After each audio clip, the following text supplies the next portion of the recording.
Viral pemotor yang melakukan Sunday Morning Ride atau Sunmori di Cikat warga. Saat akhir pekan memang enak buat motoran, tapi jangan sampai motoran malah bernasib sial kayak para pemotor satu ini. Saat asik Sunmori, pemotor ini malah harus berhadapan dengan warga sekitar.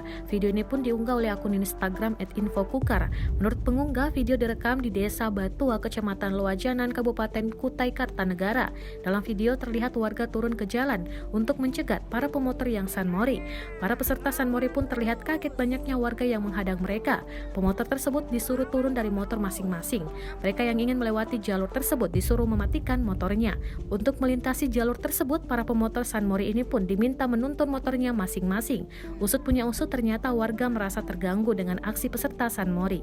Terlebih, banyak dari mereka yang menggunakan knalpot bising. Selain itu, banyak oknum peserta Sunmori yang ugal-ugalan dan membahayakan pengendara lain.